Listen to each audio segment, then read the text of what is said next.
Sunday, August 26, 2007.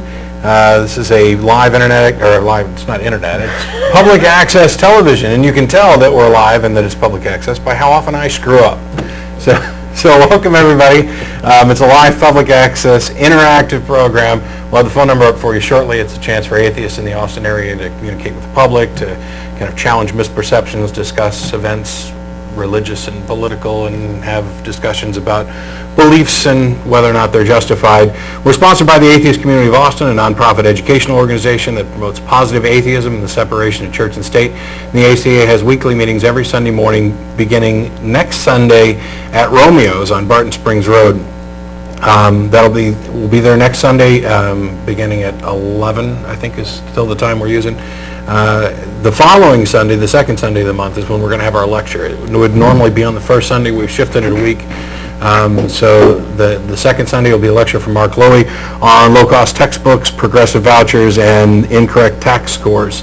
That's tax, TAKS, the Texas Assessment of Knowledge and Skills or something like that. It's given to students, and there's a number of problems with the test, and Mark's going to talk about that a little bit as well. The audio portion of this program is available from the website, www.atheist-community.org. You can see it right there at the bottom of the screen.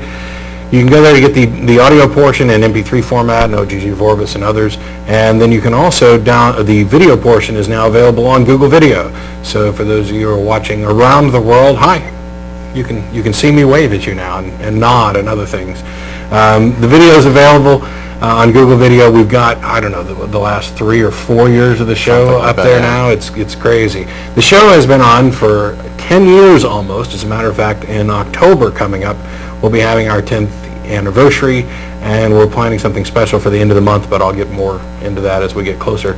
In addition to this program, the ACA also sponsors a bi-weekly internet audio podcast called The Non-Prophets. That's PROPHETS, and that's every other Saturday. We were live yesterday, actually, and we'll be live again on September 14th, I think.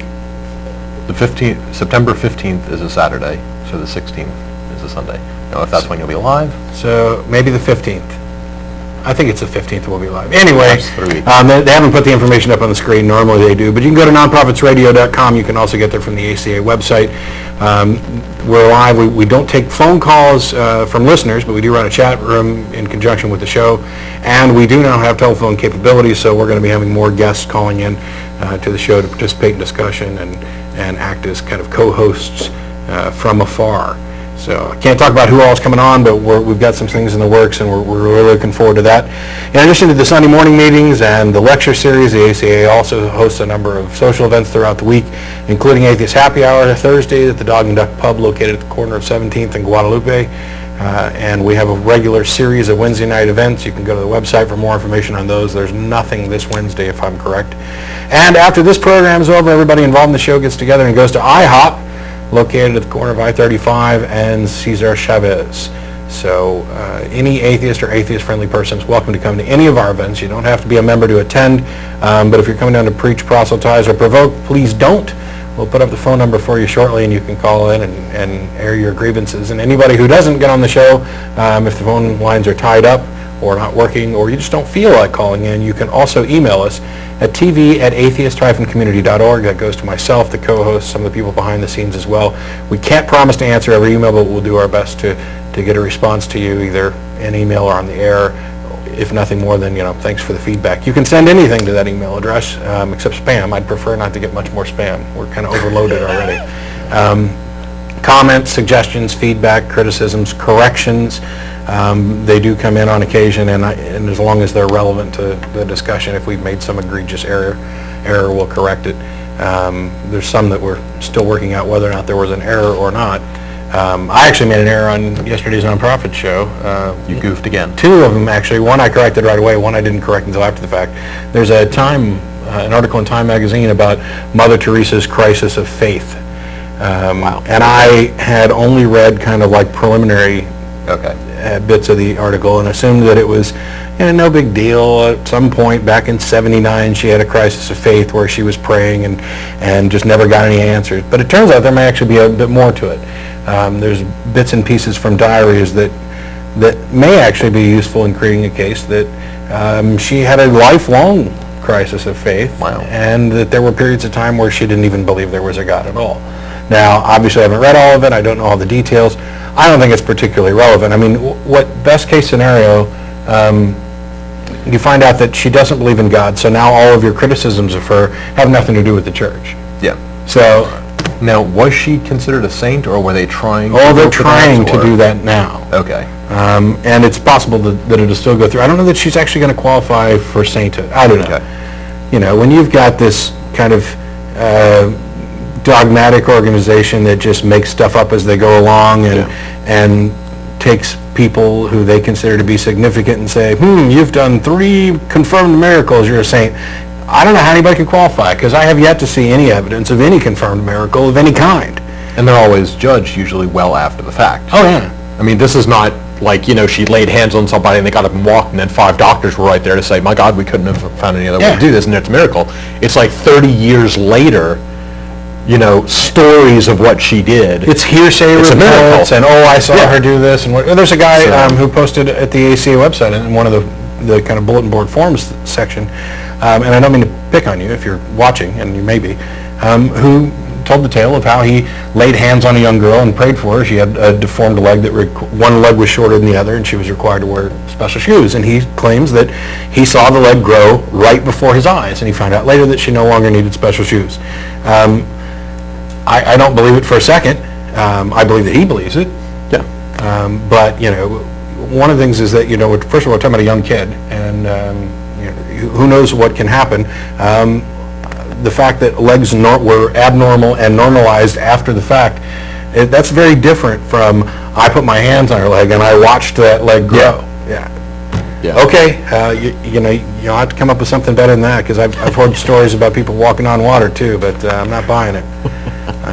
It's not necessarily that I have to see everything in order to believe it, but you have to have something a little bit more than testimonial, anecdotal evidence. One person's hearsay. Yeah. So. And that kind of ties in with one of the things that we received quite a bit of email about is a discussion about the historicity of Jesus, about whether or not Jesus actually lived or existed or whatever. And I think we're probably going to take a look at that in one of the upcoming shows, although I'm not sure it'll be here. It may actually be a Non-Profits episode, because I've been doing a lot of reading in that area, and I've got some people that I've talked to who might be good to speak on that subject as well. I can shortcut it, though, by giving the answer. We don't know. There's insufficient evidence to claim that he did or didn't exist, which to me is damning enough. That's the 15-second synopsis to be expanded upon later. Sure. I jumped right to the end of the book there, and it's kind of like a regular movie preview. Once you've seen the preview, you don't have to see anything else. Now you don't have to watch that episode. But thanks everybody for tuning in. As I mentioned, all of our events are open to atheists or atheist-friendly people. You can come down and visit us after the show and whatever else. You can email also if we direct you to the website from a phone call, which we haven't been doing much of lately, but we do have a frequently asked questions portion page up on the website that addresses a lot of common questions like, what are atheists? What do they believe? Isn't your life just miserable without this belief in a God? All those questions are up there and answered in the frequently asked questions format. We may actually address them on the show, but if we find ourselves repeating ourselves, we'll just direct you that way. And also, I must say, I have read Over the Fact, and it is very good in general. Yeah. I mean, it answers a lot of questions, but it's not just academic textbook-type reading. It's done by hosts and co-hosts and previous hosts of the TV show, and it's a good read. There's some good stuff So up there. if you got the time, definitely worth checking out. Yep. So, what do you want to talk about today? all right. It's going to be a slightly political show in a way, but then again, not really, and I don't want it to go that way entirely. What I did is I went to the different websites of all the Democratic and Republican candidates, and also did news search and stuff like that to find out their positions on various church-state separation issues. Now, I tried to stick a little bit more to the core issues instead of getting off on tangents. School vouchers is kind of tangential to church-state Although Mark's going to address that in his lecture. True, and it definitely does have a link, but it's starting to get a little bit off the beaten path. So I don't have too much on that one. And I don't have all issues for all candidates, just because they either haven't spoken on it, I couldn't find it, or you can kind of infer, possibly. Now, just to preface this, the ACA is not a political organization in any way, shape, or form. We cannot endorse any candidate or any party. We can only talk about specific issues. So I'm not going to be saying vote for this person or avoid that person because of blah, blah, blah. This is basically just a rundown of what I could find, the quick and easy. All right, and it's also in alphabetical order. So, first off, Joe Biden, Democrats. He is in general supporting of Roe v. Wade, but opposes any kind of federal spending for abortions. He is also a Catholic. He believes that life begins at conception, and supported Supreme Court decisions to uphold federal abortion ban, but criticized their rationale. He basically said that they made the right decision, but for the wrong reasons. So take that as you may. He basically says that what the Supreme Court is trying to do is overturn Roe v. Wade sometime down the road, and that's why they took the stance that they did in these cases. Take that as you will. Sam Brownback, Republican. Life is worthy of respect and protection from the moment of conception. Again, another no abortionists. Religion, once an integral part of our society, is today being eradicated from nearly every aspect of public life. Our government was founded on the idea that its citizens should be free to express their religious beliefs without government interference. I will continue to fight to protect that freedom of expression. The right to marry is not the right to define marriage. Marriage is the union of one man and one woman. One of the problems we have in our society is that we have put faith and science at odds with each other. They aren't at odds with each other. If they are, check your faith or check your science. That's one I kind of agree with. Though I would probably say check your faith. All right, let's see. Hillary Clinton. She has surprisingly, over the course of her candidacy, I guess, definitely swung more to the central area and gotten a lot more religion. On faith-based initiatives, she is pro. There is no contradiction between faith-based, community-based, faith-based, government-inspired. We are all in this together, and we need to provide support for the ongoing work. She has a Methodist background and says that's where the support comes from. She's a member of the Senate Prayer Group. On her spiritual habits, she said she carries a Bible with her on all of her travel, on all her campaign travels, reads commentaries on Scripture and other people's faith journeys, and spoke of experiencing the presence of the Holy Spirit on many occasions. And talking about it's a challenge every single day to lead a moral Christian life, especially during the time when Clinton was, Mr. Clinton was having a good old time with lots of people that didn't involve her. All right. Chris Dodd, Democrats. Hillary Clinton, obviously Democrat, if I didn't say it, and if you've been under a rock. Chris Dodd, Democrat. Abortion ought to be safe, rare, and legal, and we ought to be working together on how we can reduce the incidence of abortion. Let's see. Separation church and state should be understood not as a strict barrier between the two, but as a relationship where one can reflect the other.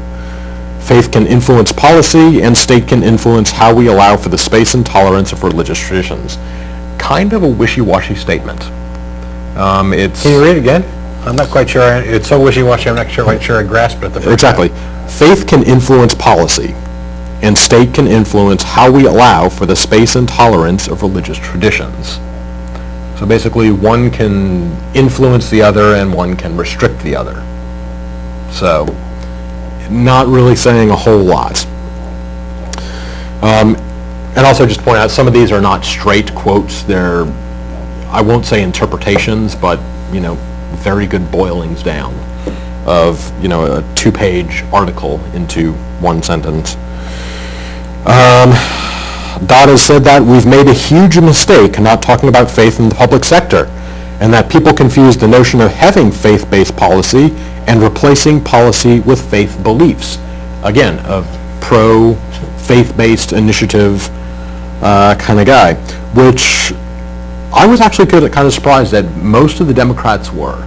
If I could find a quote on them about faith-based initiatives, usually it was for them in the Democrats, which I would expect more of the Republicans, but anyway.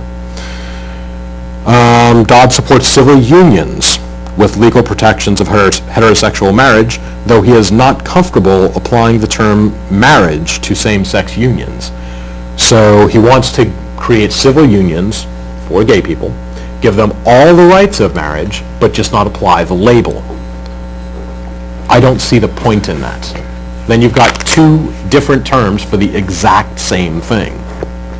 I don't see why we should bother.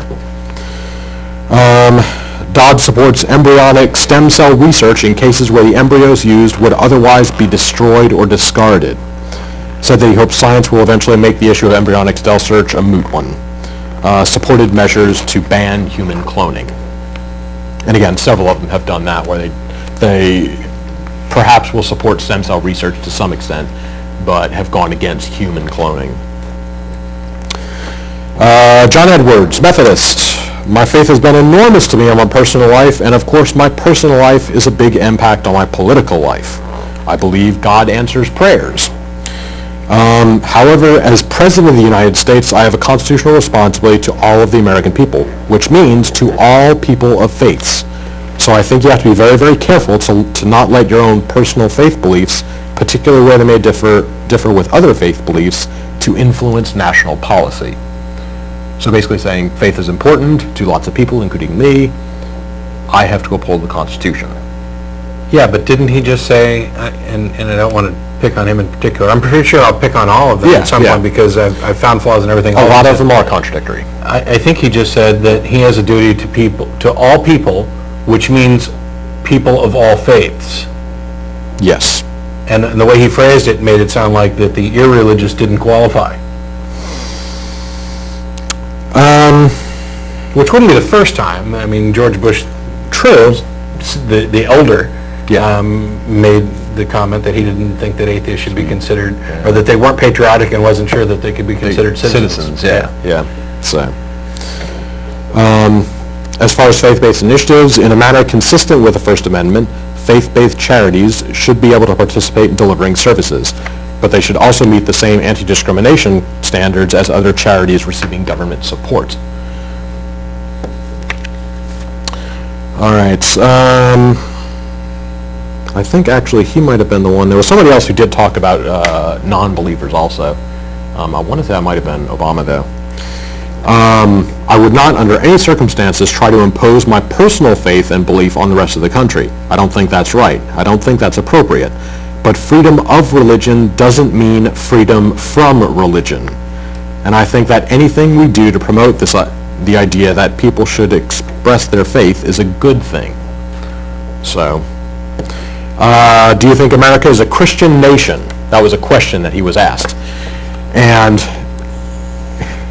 again, I kind of chopped out the first section of it here, but he basically said, that's an interesting question. I've never thought of it like that. Yes, you have. I mean, that's a pretty common question. Everyone's thought of it. He was just waffling. There's a lot of America that's Christian. I think that America is a nation of faith. Certainly, by the way of heritage, there's a powerful Christian thread through all of American history. Again, that's John Edwards. All right, Newt Gingrich, a Republican. Again, one of the quotes, in hostility to American history, the radical secularists insist that religious belief is inherently divisive, deriding what he called contorted logic and false principles of advocates of secularism in American society. Basic fairness demands that religious beliefs serve a chance to be heard, he said during his 6-minute speech. It is wrong to single out those who believe in God for discrimination, yet today it is impossible to miss the discrimination against religious believers. Again, it kind of gets my goat when the religious people who hold all of our government I mean, the most powerful man in this country, the President of the United States, is very openly Christian. Yes, people criticize him for it, but not enough to vote him out of office. He was voted in twice. Well, once. And then appointed by the court on another. Well, whatever you want to call it. Anyway, No, I'm not saying he was a president fun. twice.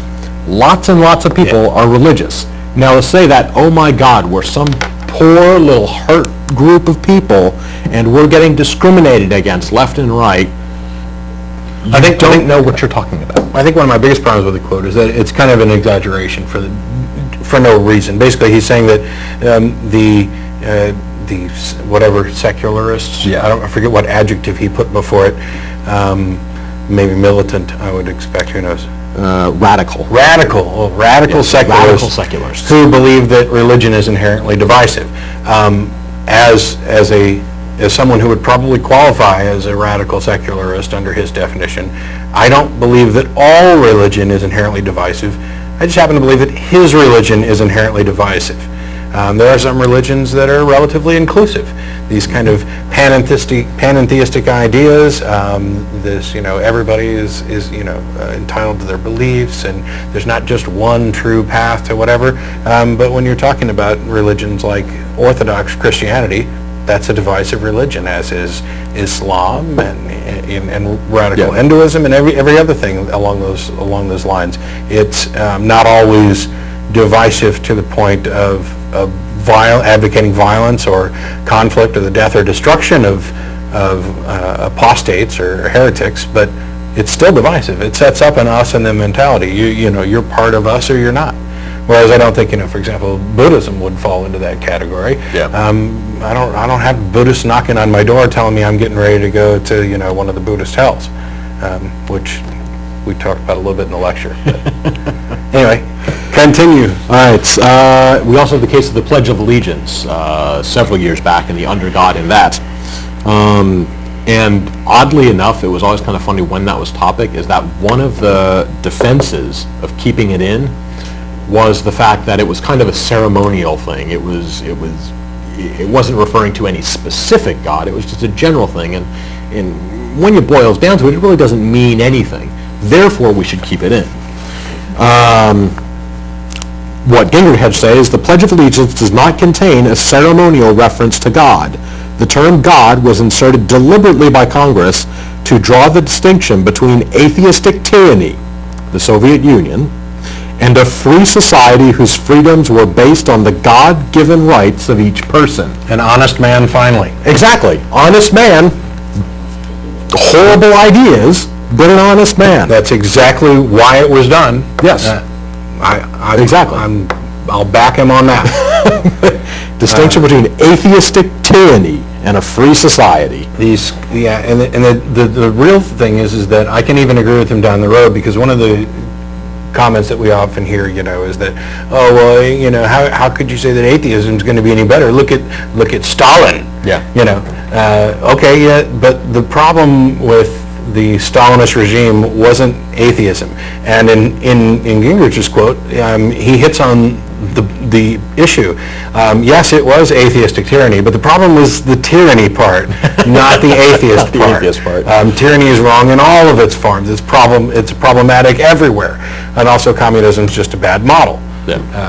But they latch on to you might as well have said he's got a mustache, he must be evil. All people with mustaches must be evil. Well, twist this wrong. You will do what I say. But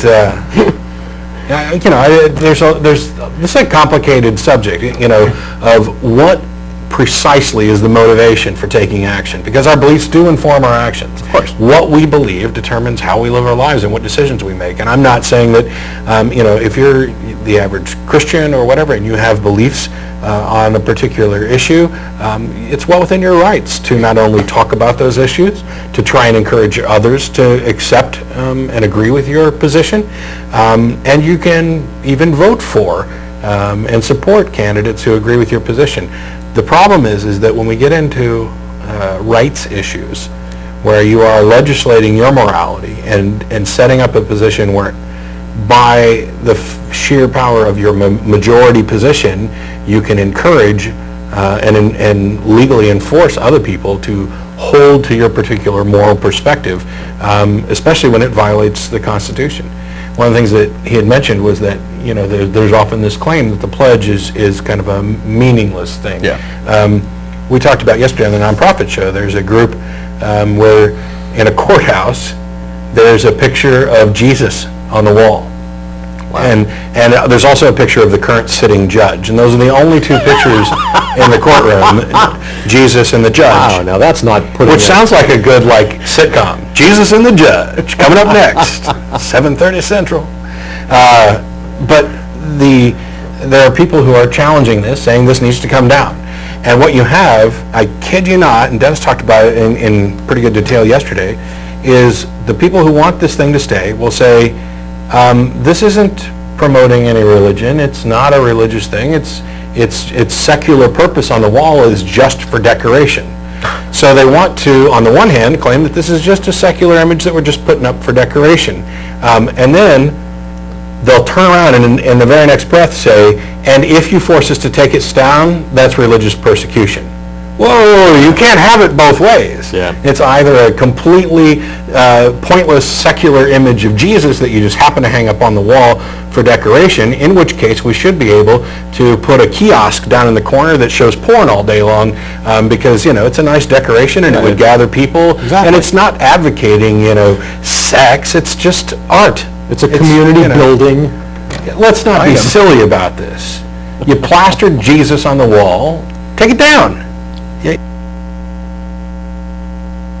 Especially when that, I would have to actually see the context of the whole thing. Yeah. But to say that there's two pictures in the whole room, one is the judge and the other is Jesus, is that not kind of saying that they're on equal levels in a sense? Oh, no, I'm sure the picture of the judge is lower. And therefore, it's kind of like the judge saying, you know, I rule on blah. And, you know, Jesus agrees with me. I can see lots of people getting bent out of shape about that. Yeah, so. I don't know that anything even remotely going that far. I'm sure it's not, but yeah, but it's, you know, it's an absurdity. You know, if it's just a secular image, and then why is it religious persecution to take it down? Yeah. And why is it the only decoration that's up there? I mean, I'm sure hundreds of local artists would be happy to paint a picture and have it up there. And you know how many out-of-work artists there are? They're down on 6th Street all the time, spray painting stuff, beautiful stuff. I bought one last time I was down there. So. But, you know, why can't we put up a black light velvet Elvis then? You know, I mean, some things, even if they aren't religious in nature, just don't kind of fit in with the courtroom scheme. Yeah. And your particular favorite deity, even if it's just decoration, doesn't belong up there either. But so continue. We've got off track, which is good because I don't want to pick on any candidate in particular. Okay. Also, it's about half an hour in. Phone number I see is up. So if you want to give us a call and you've got points to make or things that I've missed, please do. Also, if you want to hear just of a specific candidate, if we don't get through them in time, give us a note, and I'll skip around a little bit. Rudy Giuliani, Republican.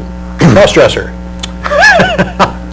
I love that. But one of the more liberal Republicans, he has basically said that I do pray, things like that. He's a Catholic, doesn't go to church so much anymore. And he's drawn a hard and fast line several times when they've asked him, you know, do you go to church? Do you believe, you know, are you a practicing Catholic and stuff? And he says, hey, that's between me and the priest. Not your business. An answer only a Catholic could give, by the way. Anybody else would have said it was between them and God. Good point. Good point. Between me and the priest. Oh, okay. He is in favor of abortion rights. And in fact, Bishop Thomas Tobin has criticized Giuliani's position, calling it pathetic, confusing, and hypocritical.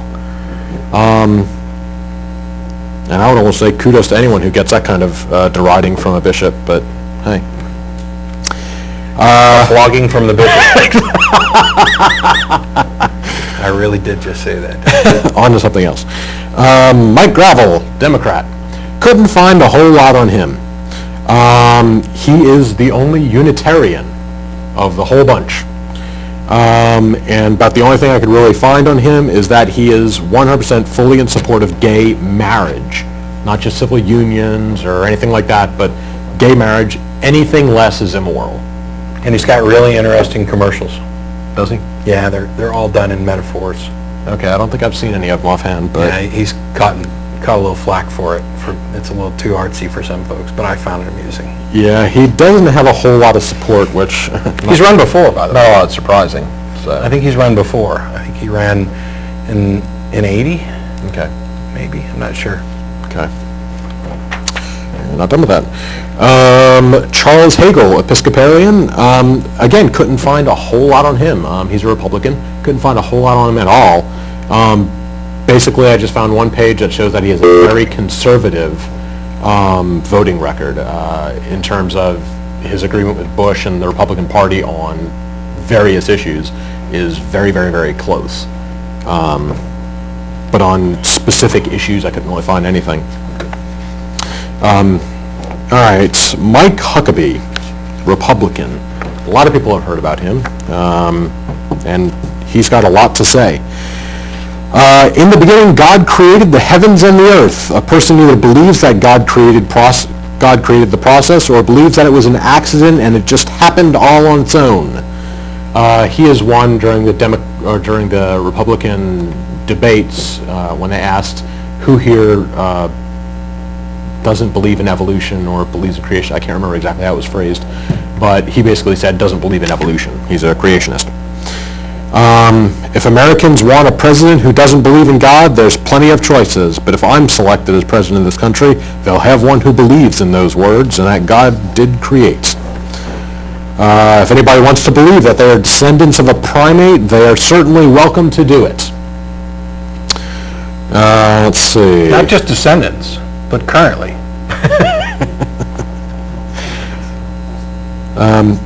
He's not exactly, or at least doesn't claim to be, a young earth creationist, though. Whether God did it in 6 days or whether he did it in 6 days, that represented periods of time, he did it, and that's what's important. The First Amendment requires that expressions of faith be neither prohibited nor preferred. We should not banish religion from the public square, but should guarantee access to all voices and views. We should share the debate of our faith, but never seek to impose it. When discussing faith and politics, we should honor the candid in candidates. I have much more respect for an honest atheist than a disingenuous believer. Well, I think I agree with almost everything in that paragraph. In general, yes, I do. We should have complete and open access. Anyone should have access to these resources and to give their views and stuff like that. The only time that starts falling down is once you start getting a line of people lining up, each to give their own little view of their ideas, when it could be argued that, okay, we can either have 35 different people up here and give their own little interpretation of the Bible, Quran, Torah, everything. I'm not advocating Or we that. can say, you know, this is just something the government's not going to do. I don't think let's take, for example, the prayer that, happens in Congress, where we had this, Muslim offer a prayer that got shouted down and everything else. I agree with what he's saying here with regard to people's individual rights to hold beliefs and to express those beliefs and everything else, and to do so in the public forum. However, because there are some things that we can conclude logically from just issues of practicality, and one of them is that since we can't allow everybody of every faith to go up there and waste the time of all these senators and representatives, then the only reasonable solution is to have none of them go up there. The absence of professions of religion is not it's not persecution. It's not saying you're not allowed to express your faith. It's just a time-saving measure. Should we? You can do it in the streets. You can do it in your church. You can do it anywhere you want. But when we're talking about like official business, we'd like to actually get some work done. Yeah. And since we cannot be, the only way to be fair to absolutely everyone is to eliminate it entirely. There's no reason. What what purpose does it serve to have somebody go up there and offer a prayer before the Senate goes into session, or the Supreme Court, or the inaugural address, or whatever? It serves no purpose. We're having a very big problem with this here in Texas in the state Senate, where you've got people, representatives coming in, promoting all kinds of bills, that are, let's decorate the Senate House with "In God We Trust" and all this other crap. And you've wasted, we're talking about, they're only in session, once every 18 months, something like that? And they've wasted valuable time that should have been spent dealing with real issues and addressing real problems, the things they were elected to do, instead of, playing home decorator. Yeah. Well, let's put up "In God We Trust," and it doesn't matter that it passed unanimously. What matters is that there was a problem. There was a time wasted coming up with the idea, writing and authoring the initial bill, submitting it, going through the process, getting it voted on. All of that could have been done for a bill that was actually useful for something. It's time wasted, and the one that Dan Patrick submitted passed unanimously. So all of you should be ashamed of yourselves. I'm completely bipartisan in that. You were all, those of you who should have been opposed to it, who probably were opposed to it and went along, you caved. That's it. You caved, and you should be ashamed of yourself. You wasted time and money. You completely disregarded why taxpayers voted you into office in the first place, and it's despicable. And I'm hoping that we start seeing changes in those things, because this is the reason why it shouldn't be allowed. It's just a big waste of time. Yeah. Reminds me, two things. One, that's the position I support a little bit more. We should have none of this going on just because of the waste of time and money, rather than saying, well, we'll have free and open access to anyone who wants to give a prayer. Because also that has more area of possible abuse. You could say, hey, anybody can apply for it, and just behind the scenes, we're actually only going to select the Christians to actually do the prayer. Anybody can apply. We promise. Yeah, it's, the Article 6 of the... more room for abuse. Article 6 of the U.S. Constitution says that there'll be no religious test for any public office. Yeah. And while we don't ever have an official religious test, we have implied religious tests. Oh, yeah. And in fairness, we are participating in that a bit today by addressing how these candidates, exactly, what their religious views are, but we're trying to do it from a perspective of First Amendment issues about whether or not, and without making any vote for this guy or vote for this party. There are plenty of Christians who watch this show as well. Hello, thanks for watching. And I'm sure that some of the things that Ashely's pointed out, where they may have just found the candidate that they prefer, who's somebody that I would be strongly opposed to. Exactly.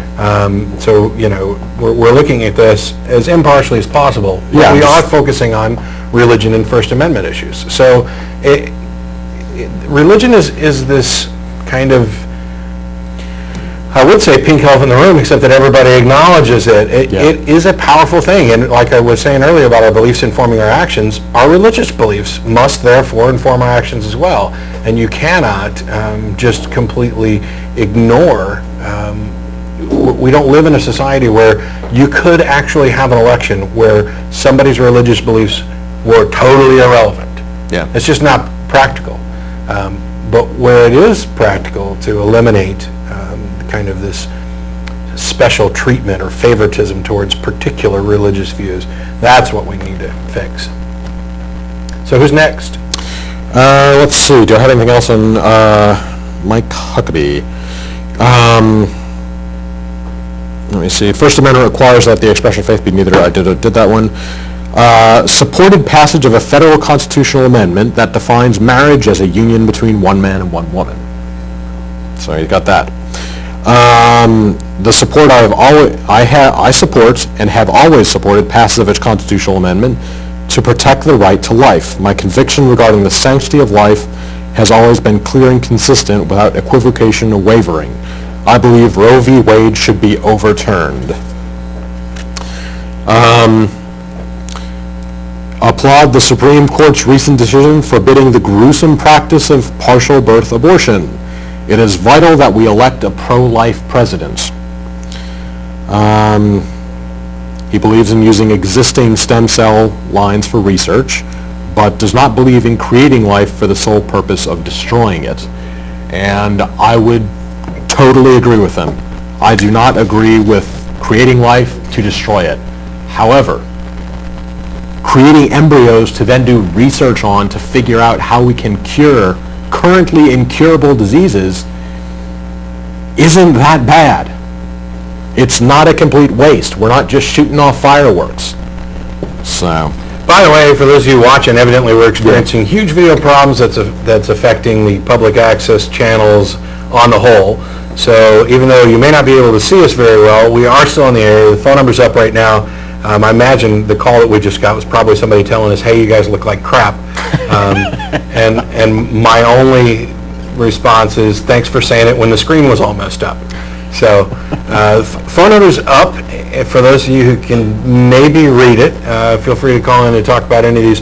We're going to go ahead and Ashley's got a few more to hit. And if somebody wants to call in and talk about this or some other topic, please do. And just, I don't know, close your eyes to ignore the video that's getting progressively worse. yes. It's got seconds of goodness there. Okay, on the evolution question, again, this is still Mike Huckabee, last one. On the evolution question, it's interesting that question would even be asked. No, this is during the Republican debate where they said, do you believe in evolution or creationism? It's interesting that question would even be asked for somebody running for president, Huckabee said. I'm not planning on writing the curriculum for an 8th grade science book. I'm asking for the opportunity to be president of the United States, which is kind of exactly the point. For some of those powerful men in the world, depending on how you do it. On the one hand, I agree with you. On one hand, I do, but on the other hand, these should be the best people we can possibly find. Yeah, it is kind of absurd that the question would be asked, because we wouldn't ask presidential candidates, do you believe in the theory of gravity? Or do you believe in the theory of sexual reproduction? Those questions never come up. The reason why the evolution question comes up is because there's a huge battle going on, and let's not pretend like it's not actually happening.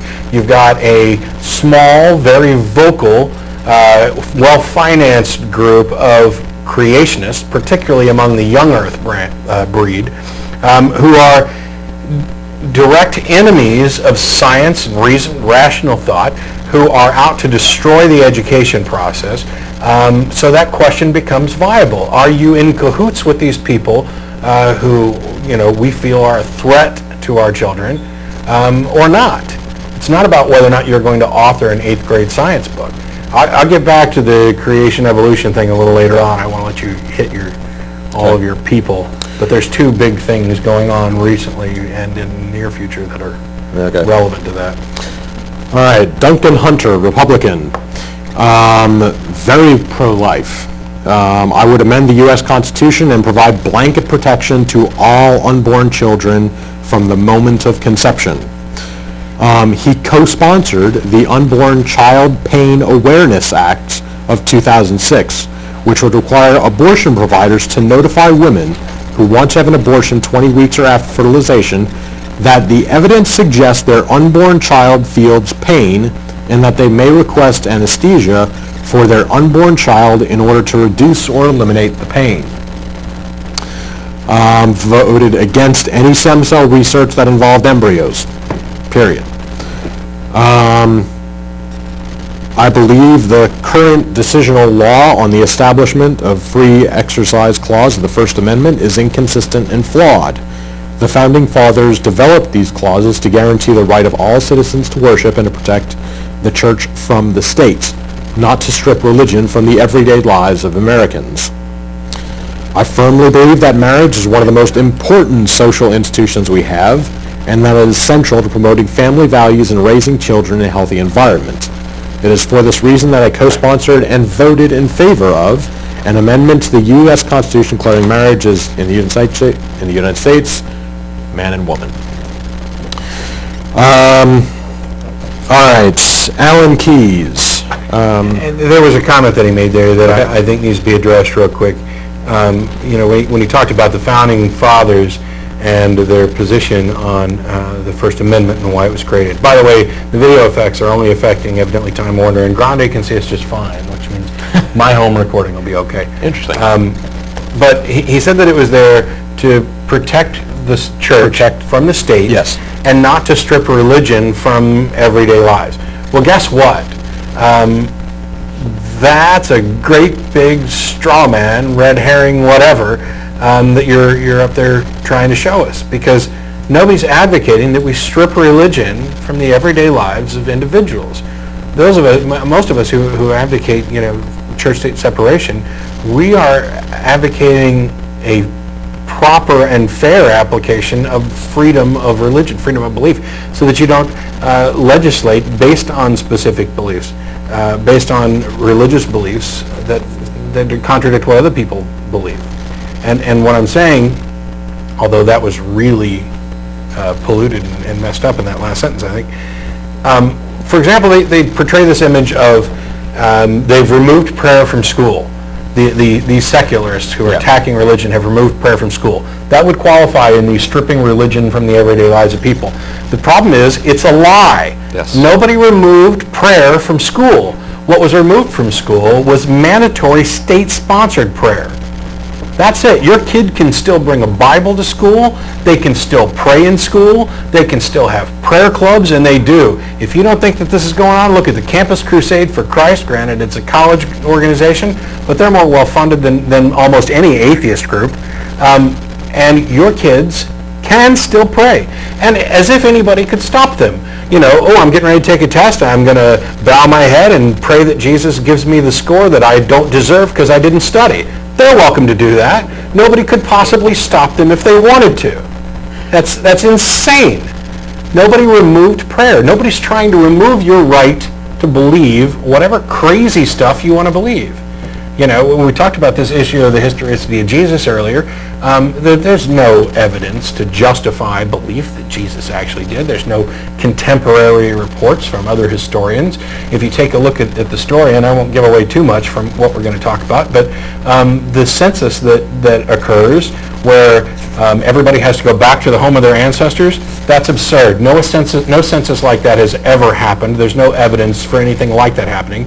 And no ruler in their right mind would ever try and do it. I mean, can you imagine if the U.S. government did a census now and said, yeah, one of the things we got to do for this census is for all of you to go back to whatever town your grandparents lived in. What? And we're talking about 2,000 years ago when travel was time-consuming and expensive. Oh, we're going to travel all the way back to Bethlehem because that's where our parents came from, and we need to do that for the census. You grind all productivity to a halt. It's insane. The only purpose that passage serves is to allow the author of the book of Matthew to make a link to a prophecy that isn't even a prophecy. But I'll get into that later. I mean, nobody's stripping religion from the everyday lives of people. It's just not happening. It's a myth. Just like the myth of a Christian nation. We weren't founded on Christian principles. We weren't founded by people who wanted to create a Christian nation. The First Amendment, there's not a reference to God in the Constitution, apart from at the date at the bottom, in the year of our Lord. But that's convention. There's no reference to it. There is something that says there's no religious tests. There is a First Amendment that if you're a reasonable person and you read the First Amendment and you understand it, you realize that it does build a separation of church and state, that it's there to promote real religious freedom. So this is scare tactics. Yeah. They're trying to take our religion away. No, we're not. Exactly. I mean, I am, in the sense that I would like to convince people to base their decisions on reason and rationality. If you care whether or not your beliefs are true, I'd like to have this show be an opportunity to help you shed religious beliefs. But that's something you need to come to voluntarily. We're just providing an opportunity. I'm not trying to forcefully take away your religious beliefs. I wouldn't go into the bed of somebody who is dying, who is desperately pleading with God to take them up to heaven, and come on and go and sit next to them and say, "Oh, come on now, that's just silly talk." I wouldn't do that. You're free to have whatever delusions you want. It's what you do based on those delusions. And what I'd like to do, it's not forcefully taking religion away. It's taking away and helping you release whatever it is that keeps you stuck in a religious mindset that is poisoning your brain and preventing you from making good decisions. But it's also important to note that we are hiring these people, we are essentially hiring, voting, electing them into positions to do a job to solve problems that are in this country, to solve education, fix the economy, get out of the war, get into the war, whatever.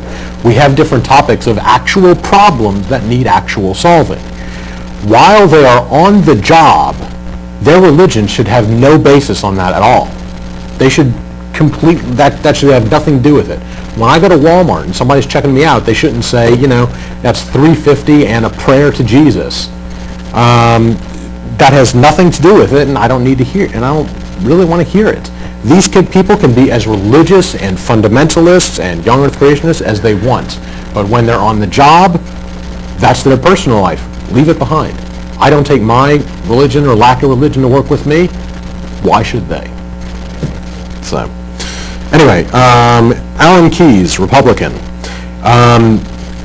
Couldn't find a whole lot on him except for one long article that he wrote on basically the secularists trying to take religion out of America. And mostly it seemed that his position was that there should be completely states' rights. The government shouldn't take a stand on abortion or displays, Ten Commandment displays, things like that. Any of those kind of things, that should be completely a state's right. The states decide whether or not abortion should be allowed, whether or not there's Ten Commandments monuments, things like that. Dennis Kucinich, Democrats. I would do away with faith-based initiatives and instead work through the Department of Peace and other social compacts. Our founding fathers recognized that for us to enjoy religious freedom, there must be a complete separation of church and state. By removing the trappings of religion from our public schools, courthouses, and other institutions of municipal, state, and federal government, we actually increase the freedom of everyone to freely and openly practice beliefs of their choice. Very strong on the church-state separation ground. John McCain, Republican. I didn't mark down this, unfortunately, the times of these two, because it changes. Should intelligent design be taught in schools? He was asked that on an interview. I think that there has to be all points of view presented, but they've got to be thoroughly presented. So to say that you can only teach one line of thinking, I don't think is, or one belief of how people and the world was created. I think there's nothing wrong with teaching different schools of thought. Does it belong in science? There's enough scientists that believe it does. I'm not a scientist. There's something that I think all points of view should be presented. So basically saying there's enough scientists who believe in intelligent design, therefore it should be in science class. Really? How many's enough? That was one quote. Another quote was saying, I think Americans should be exposed to every point of view. I happen to believe in evolution. I respect those who think the world was created in 7 days. Should it be taught in science class? Probably not. Again, I should have gotten down the time frame of these two, which one was first and after and stuff like that, but it's all right. Oops. One of the problems is okay, he says there's enough scientists who believe that intelligent design, for example, should be in schools. Really? How many is enough? How do you make that determination? Yeah. Have you ever taken a look at, let's say, Project Steve, for example, which lists just the scientists named Steve or Stephen or some derivative of that who accept evolutionary theory, which is, I don't know, it's an order of magnitude more than all of the people, all of the scientists who have advocated intelligent design. But I mean, they've got out of intelligent design, I think they've got 400 or so, legitimate scientists working on this. And that'll dovetail again into the creation evolution bit I'm going to hit at the end. But all right. Since nobody's calling. Yes, again, our phone number. I know most of you probably can't read the number, but I can't give it out yet. If you can read the phone number, please do give us a call. Let us know what you think. And again, questions on this or anything else, more than welcome. And we're going to IHOP after the show. Exactly. So we can do that. All right. Barack Obama. Serious debate between the religious and secular America. believes in the church's ability to spur change. Not necessarily saying that he's exactly for faith-based initiatives, but he could definitely see the possibilities, I guess. Secularists are wrong when they ask believers to leave their religion at the door before entering the public square. Our law is the codification of our morality, much of which is grounded in the Judeo-Christian tradition. Conservatives need to understand the critical role of separation of church and state in not just preserving democracy, but in the robustness of our religious practice. Yes, here's the one. We are no longer a Christian nation. We're a nation of Christian, Muslim, Jew, non-believers, and so on. Again, I didn't have the exact quote. This was from a speech. So, two things he got wrong. When he said we're no longer Christian. Don't play into the myth. But the other thing was that he said it's wrong for secularists to expect people to leave religion at the door when they enter public office. Depending on what he means by that, I may or may not agree. You cannot prevent, now I'm a politician, so my beliefs go away. No.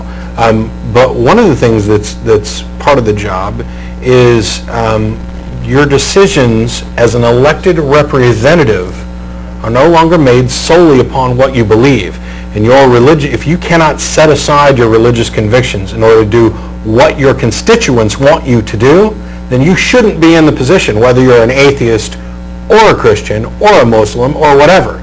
You are there as a representative, and you're supposed to be doing what the people want you to do. And that, in that situation, your personal religious beliefs should have no bearing on it. And for example, if I'm up there as an atheist, as an elected representative, and I know that my constituents want a certain thing done, which I happen to personally disagree with, whether I disagree with it for religious reasons, or in my case, irreligious reasons, or whether I've come to it for some other conclusion, I have to set that aside and go with what I know my constituents want to do. Now, there's a small caveat there in that we tend to elect the people based on what their beliefs are, so that they can act mostly as themselves and still be the representative of the people. But there comes a time, and it doesn't matter whether you're, not even just in elected positions, if you're the boss, if you're a boss of 35 or 40 people, in a small company or whatever, where you're going to be presented with situations where what you need to do for the benefit of your employees, for the benefit of the company, may conflict with what your own personal beliefs are, whether they're stem from religious beliefs or whatever. And the person who's best for that job is the person who can set aside their personal beliefs and do what is clearly right for the people that they're there, representing, the people that are under their control. So it depends on what he meant as to whether or not I'll actually agree with him. But. Okay. All right, why don't you just finish up on Barack Obama, and then we've got a caller waiting on the line. Sure.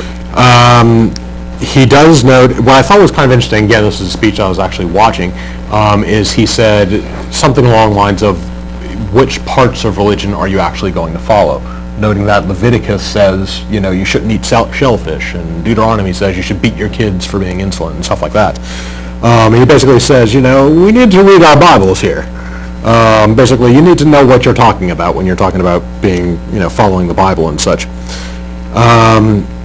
He doesn't so much mind the under God and the pledge, just because he doesn't consider it any brainwashing or anything like that. Most of the kids don't even know what they're saying and just kind of mumble through the whole thing anyway. Which I think pretty much is the definition of brainwashing. Yeah. Basically, you've inserted the single most divisive phrase you could come up with right before the word indivisible. And from the earliest point in a kid's life, you've got them repeating this phrase over and over and over and over again every morning before school. And it's the reason why people like Obama make mistakes by saying, well, we used to be a Christian nation. No, we never were. It's just that you grew up after 1954 or 56. I never remember which one hit the pledge. And you were indoctrinated into this myth of a Christian nation by one simple phrase, under God, and by the fact, I've had people, I kid you not, come up right into the show and say that, of course, we're a Christian nation, otherwise it wouldn't say, in God we trust on our money. Hello? I wish I had $1 with me. I've got one from the 30s that doesn't say that. This is something, you're talking about McCarthyism stuff here.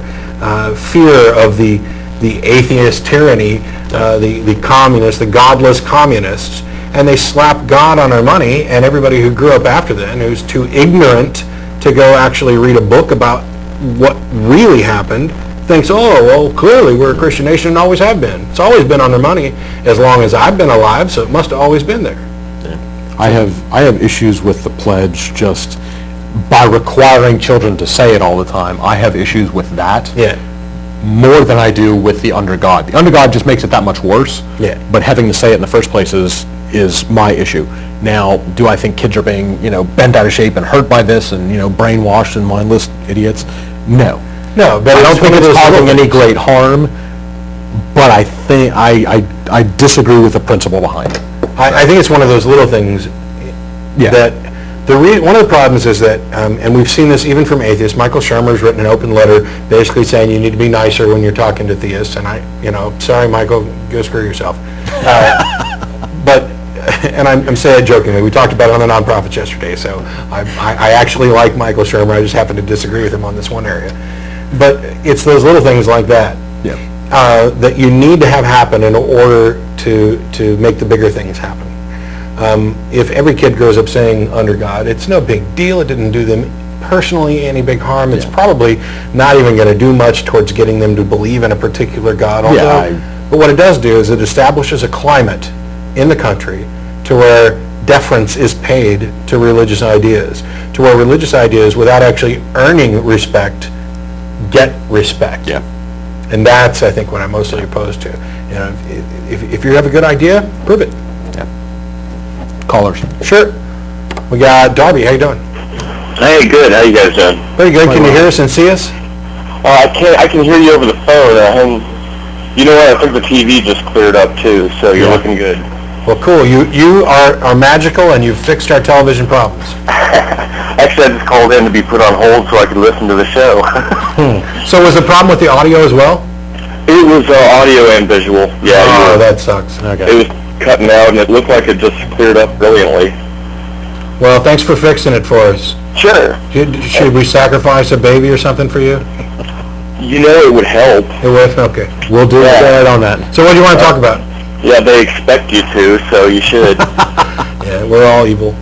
Oh, I was watching the Democratic debate the other day with Stephanopoulos, and I thought Dennis Kucinich was brilliant. They asked how your faith guides you in your daily life, and they all said, of course, I pray to God every day, and then, Hillary, then Edwards, God makes my decisions for me. Yeah. And then Kucinich, it got to him, and he said, Stephanopoulos, I've been standing here praying to God, you would just ask me a question. And then he got out of answering it and just went straight on to issues. I actually, that's pretty slick. Yeah. So I want that crazy Muppet to win. But anyway, guys, I guess I'll let you go. That's all I had. Now that the TV's on, I can hear you again. So. Well, cool. Hopefully you've managed to fix our problems entirely. If it happens again, just call us right back. Yep. Okay. We'll see you later. Thanks. We got, is it William? Hi. How you doing? I originally didn't want to call, but I thought it was a Christian conspiracy that was ruining your show here. Get us off the air. My question is, why do our elected officials take their oath on the Bible instead of the Constitution? Because they don't understand the Constitution. Yeah. Oh, is that the reason? That's the best answer I can come up with. I think they should. I think if I'm generally against swearing oaths anyway. Although I do understand, kind of like the symbolic reason behind it. But yeah, the Constitution in Article 6 specifically says that they are there to be bound by oath or affirmation to support the Constitution, but no religious test shall ever be required as qualification to any office or public trust, which to me means... That's a big slap in the face right there. You're absolutely correct. If they're going to be swearing an oath, they should be swearing it to the Constitution and not with their hand on a Bible. But we have this climate where we not only show respect for religion, I wouldn't object so much if it was just a candidate a candidate's preference to also be sworn in to whatever deity they believed in. If that was the binding thing that gave their oath meaning, I don't have an objection to that, because that's a personal thing. But I certainly believe that if we're going to be having them swear an oath of office, that it needs to be to the Constitution, and that needs to be clear in every school child's mind. Okay, Matt, thank you. Thanks, Wayne. Bye. Thanks, Sean. Yeah, it's here we've got under God in the pledge, and yet the kids don't know that there's no religious test, and they don't know that you should be swearing an oath on the Constitution. That's what you're swearing to support and defend. Yeah. Or at least that's what we should be doing. All right. Got a couple more left, aren't you? Yep, a couple more. Ron Paul, Republican. Again, very much a states' rights person. The federal government has no authority whatsoever to involve itself in the abortion issue. Same with several other things that he's brought up: homosexuality, gay marriage, and birth control. Complete states' rights. The government. By the way, gay marriage is an incredibly efficient form of birth control. just throwing that out there for you. All right. Bill Richardson, Democrats. Personally opposed to abortion, but believes decision to have an abortion is one that should be left up to the individual women rather than the state. A governor should have a higher moral character. A governor should recognize the separation of church and state. He is pro-faith-based initiatives. Opposes same-sex marriage in February of 2007, saying, "I'm just not there yet. I'm a Catholic. I think I think marriage is between a man and a woman." Richardson has said that he would support national legislation for civil union of gay couples, and he's pushing for a more limited domestic partnership bill in New Mexico. See, I think that's part of the problem is this whole hang-up on the word marriage. Yeah. And the fact that the government managed to get itself into the business of marriage. Exactly. Shouldn't be in the first place, in my opinion. But basically, we're talking, in a real sense, when we talk about marriage from the standpoint of the government, we're talking about a contract that's currently limited to two people, and currently limited in most states to just a man and a woman. The religious aspect of marriage is something that the government shouldn't and hopefully can't ever be involved in. What your personal beliefs are and who should be sanctified in a church ceremony as a united couple, that's your own beliefs, and your church gets to do whatever they want with it. They can marry same-sex couples, they can marry groups, they can marry people to horses, whatever your religion supports. But that should have nothing to do with what the official status of a couple with regard to the state is, because now when we're talking about marriage, and this is the only sense in which marriage matters, if you separated what the government calls marriage and deals with, this kind of contract between two people, from what religion calls marriage, the religion one doesn't matter at all. It only matters to those religious people. It doesn't matter to anybody else. You could slap whatever label you want on it. You could make up a whole new word. It's not binding anywhere except within that little esoteric community. It doesn't have meaning for anybody apart from the individuals married and those people who recognize a similar kind of theology. The one that matters is the one that the state's actually supporting, because that is the one that imparts specific rights to individuals. And if you're going to say a man and a woman can create this contract between them, and it's a one-shot deal, and now all of a sudden they're granted all these rights, and then say, oh, but if you're a same-sex couple, you can still get all these rights. We're going to call it something different, and now you've got to jump through 30 frickin' hoops to get to where you've got the equivalent standing that we give with a rubber stamp to anybody who fills out a generic marriage certificate. That is unfair. I mean, people aren't equal before the law in that sense. They're not treated equally. We'll give you all these same rights, but you got to jump through, more hoops to do it. I mean, what if we'd have done that with regard to slavery? Yeah, we'll let you be free, but you just got to work for me for 40 years before I'll do it.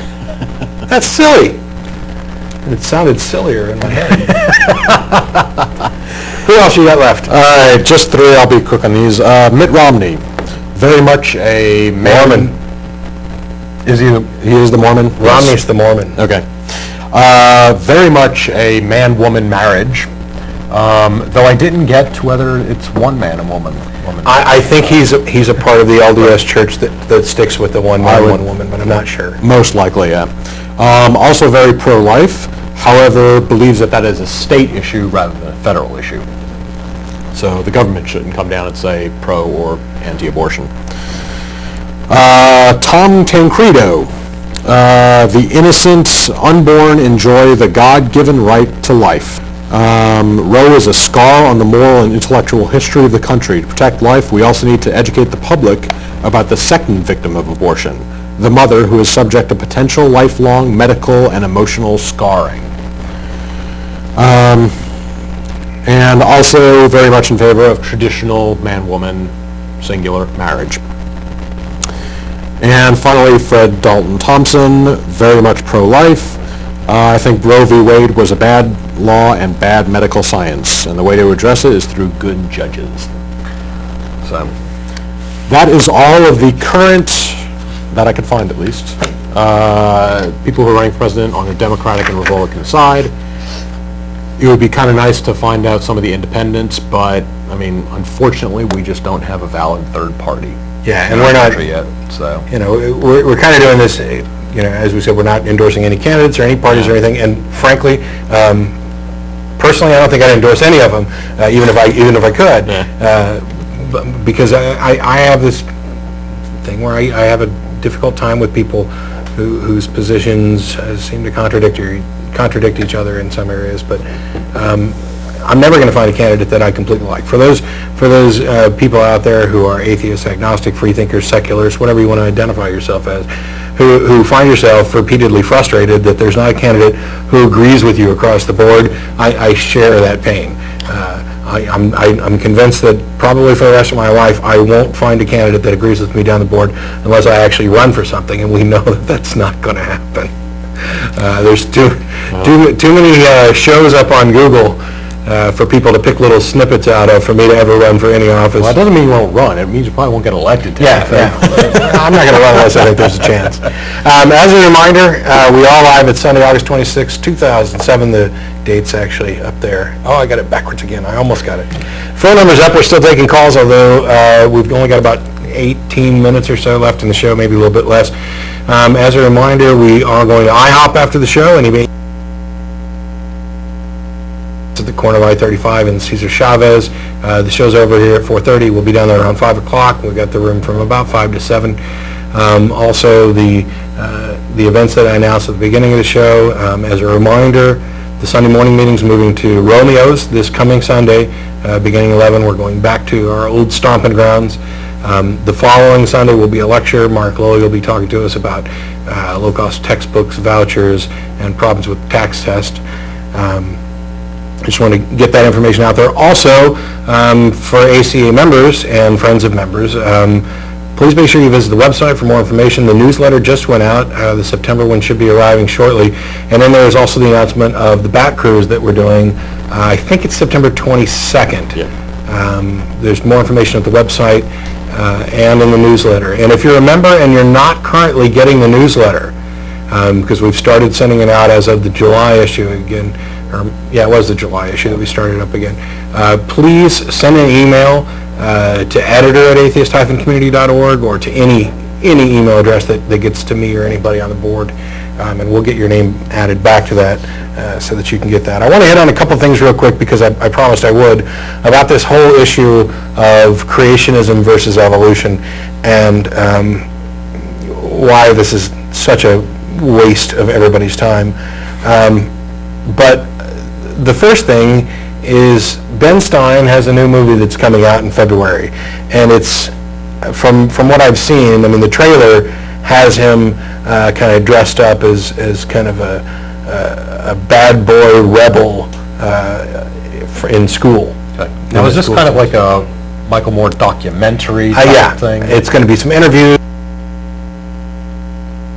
It's not like a story. Yeah. It's kind of like an inconvenient truth only about intelligent design folks. So Ben Stein's portraying himself as a rebel, and clearly after reading through what it is, it's obvious that he is a rebel without a clue.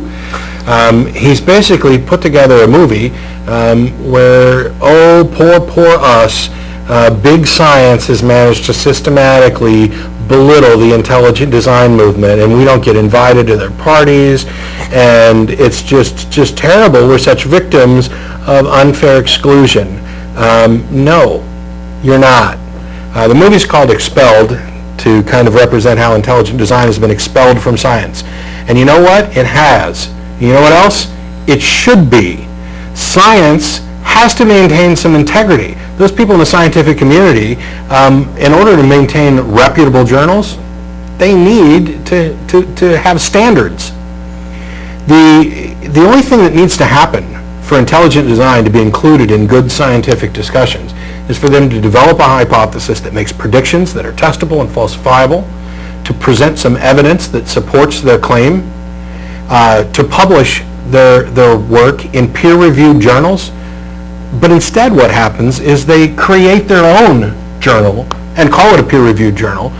It'd be like the Village Idiot creating the Journal of the Village Idiots, is what's happening here. Oh, we can't get into real journals, so we're going to create one of our own, then we can publish whatever the hell we want, and oh, it's in a peer-reviewed journal. Yeah, but the reputation of that journal is only as good as the peers that are included in it, and you'll still be creationist nut jobs with your own magazine, is what's actually happening there.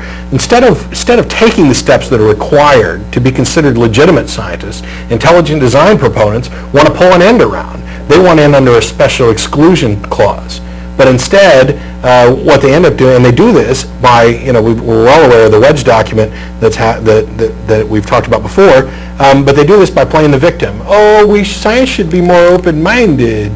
They should consider more options, and they're excluding these options that we have, and now this other stuff. It's just so sad. It's nonsense. Intelligent design is based on a couple of really bad logical fallacies. There's an appeal to incredulity, which is, I can't think of a better way for the bacterial flagellum to have developed this rotor. So therefore, God must have done it. In the simplest terms, the argument is, I can't think of anything better, must be God.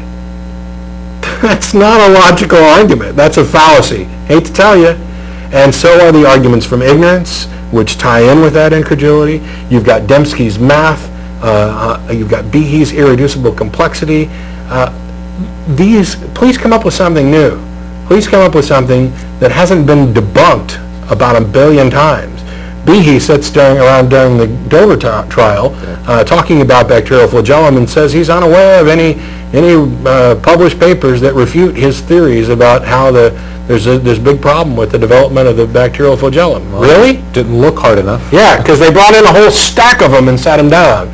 They're living in a bubble. They don't want to read the journals that refute what they already believe. It's a very strong example of how, what Don was talking about a little bit last week, about how religion handles things in comparison to how science handles them. And the Answers in Genesis folks, for example, we talked about this yesterday as well, just had their yearly essay contest, and the winner got a $50,000 scholarship to Jerry Falwell's Liberty University, which it said street value worth about $5.50. Yeah, I think that's about right. The essay started with the story about the Columbine massacre, where Eric Harris came up to this little girl and asked her if she believed in God, and she said yes, and he shot her in the head. The problem is, that story's not true. It's an urban legend, and what you did was you took a young girl, and if somebody had submitted an essay to any reputable organization, and it included something that was known to be an urban legend, and portrayed it as fact, and was the jumping off point for their entire case, that essay could not possibly have won in any reputable journal. But what we have here among the religious zealots is this idea that we're going to reward those who fall in lockstep with the things that we already believe. Oh, well, you've written this essay and it's really well written. It's this beautiful story about something that never happened, And then you jump off of that to say that evolution takes away God and morals and replaces it with accident and relativism. This young girl, who I hope is probably bright in other regards, demonstrated that she doesn't know how to check to see if her sources are reliable. She doesn't understand evolution.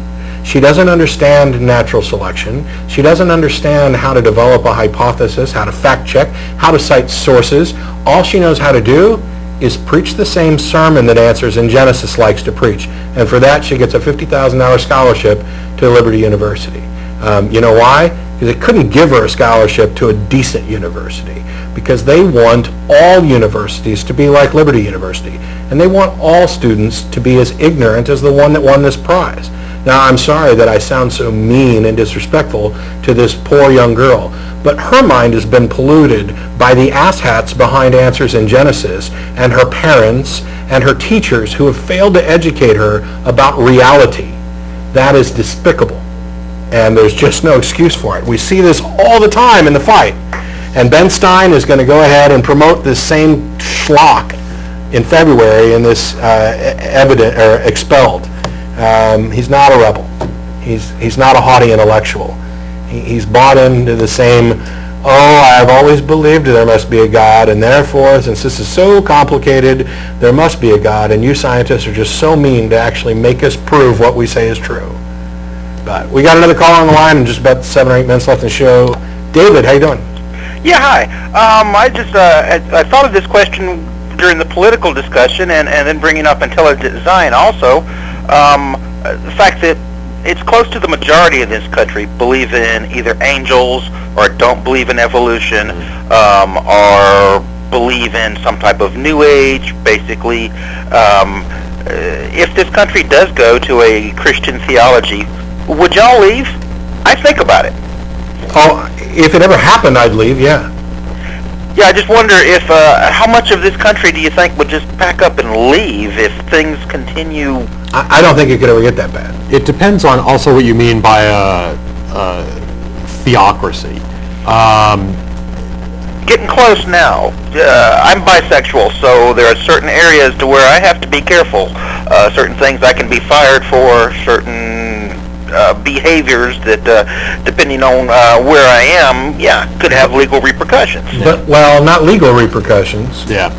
You'll face repercussions, but they're not of a legal sense. You're right. Be fired from certain jobs. Yes, but that would, if it was because you're bisexual, that would be a violation of law. It's not within the law. You still have to fight it. I mean, it's not exactly a good position to be in, but yeah, it's not easy. In general, I don't think it would get that bad, or it would take a really long time. It would be very difficult to get to that point. I think too many people in the country, religious and otherwise, would fight something like that, though, even though they might not be, in favor of gay marriage and we should have, free access to abortion, stuff like that. If the government started coming in and saying, we're going to outlaw any kind of homosexual interactions. In public, yeah. In public, and we're going, or even in private. Well, yeah, they've done it before, and now they've repealed that as unconstitutional. Yeah, that's going back. But as soon as they start enacting more and more restrictive laws, I think even religious people would say, while I don't agree with this, I don't think there should be a law against it. And I don't think it would get all that bad that quickly. My favorite bumper sticker of the week is, I saw this on a car right in my same complex. It says, I don't mind straight people as long as they act gay in public. I love that. That was absolutely hilarious.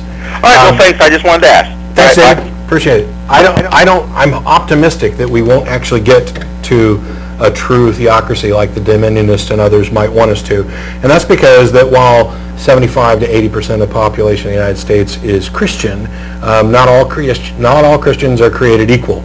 They're not all fundamentalists. They're not all zealots. Yeah. A lot of the people that profess Christianity that would fit into those polls probably don't give a quarter's worth of care about their particular religion.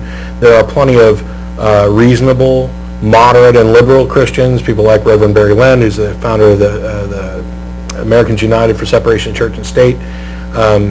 So I don't think that you're going to have the kind of power base to really establish theocracy, but it's possible that you could be living in kind of a deuterotheocracy. I don't know if that actually works real well, but it's close enough to a theocracy in practice that you may as well be living in a theocracy. An example is kind of the situation you're talking about, where you have to be careful about whether or not you're open about your bisexuality for fear that there might be repercussions. Those repercussions are currently illegal. But the question is, are they tolerated? If, for example, the practice, regardless of the law, is that it's just okay to discriminate against gays, bisexuals, transgenders, whatever, in much the same way that while it was illegal to discriminate against blacks, it was commonplace and it was tolerated. And you had police who, and I'm sure there still are some, who really don't care whether blacks' rights are being violated. You know, it's the turn aside and look away kind of mentality. If that happens, yeah, I'd move.